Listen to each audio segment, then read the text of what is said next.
Bonjour, c'est Angélique du site angetraverso.com. Si vous commencez ou que vous redébutez la musique, vous allez avoir besoin de connaître ou de revoir les bases du solfège. C'est donc ce que nous allons voir dans cette vidéo. La musique possède un langage qui lui est propre.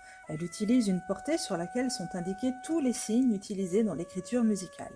La portée se compose de 5 lignes et de 4 interlignes. La position des notes sur ces lignes ou entre ces lignes indique leur nom. De nombreuses indications figurent sur une portée, comme la clé de sol. La clé de sol donne son nom aux notes et permet de lire le nom des notes. Elle se place toujours sur la deuxième ligne de la portée. Elle est présente au début de chaque portée et on la réécrit à chaque nouvelle ligne. La note sol est placée sur la deuxième ligne de la portée. C'est cette note qui donne son nom à la clé de sol. Les notes de musique indiquent la hauteur des sons et leur durée.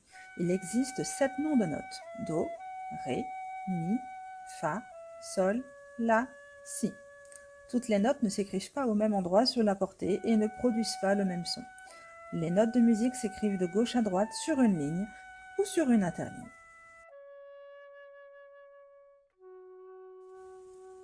Chaque note peut avoir une durée différente. C'est pour ça qu'il existe des figures de notes.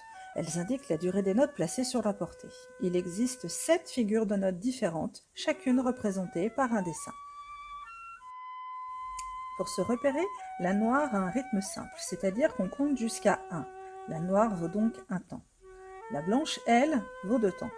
On va donc compter jusqu'à 2 quand on va jouer cette note. La ronde, elle, vaut 4 temps.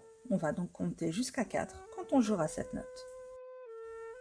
Mais en musique, il y a aussi des moments de silence. Dans un ensemble, dans un groupe, tout le monde ne joue pas en même temps, sinon ce serait cacophonique. On va donc noter ces absences, ces silences, par des figures que l'on appelle des figures de silence. Elles sont aussi importantes que les notes de musique et le rythme. À chaque figure de note que l'on vient de voir correspond une figure de silence. Il y en a donc 7 également. Toutes les notes et rythmes écrits sont inscrits dans un temps mesuré, c'est-à-dire que les portées vont être divisées par des barres verticales que l'on appelle des barres de mesure. Entre ces barres de mesure, il y a les mesures. Chaque mesure comprend le même nombre de temps et permet de mettre en évidence le premier temps. Au début de chaque morceau, après la clé de sol, on place 2 chiffres l'un en dessous l'autre. Ce sont des chiffres indicateurs de mesure. Le chiffre du haut indique le nombre de temps par mesure. Le chiffre de bas, ici le 4, indique que la pulsation est la noire et que un temps vaut une noire. Voilà les premières bases du solfège et donc de l'écriture musicale. Pour être à l'aise avec ce nouveau langage, vous devez vous entraîner. C'est comme pour l'apprentissage de la lecture. Ce n'est pas parce que vous connaissez l'alphabet que vous savez lire. Ici, c'est pareil. Vous devez vous entraîner à des exercices de lecture de notes et des exercices de rythme pour pouvoir déchiffrer une partition. Voilà, j'espère que cette vidéo vous aidera dans votre reprise ou dans votre apprentissage de la musique.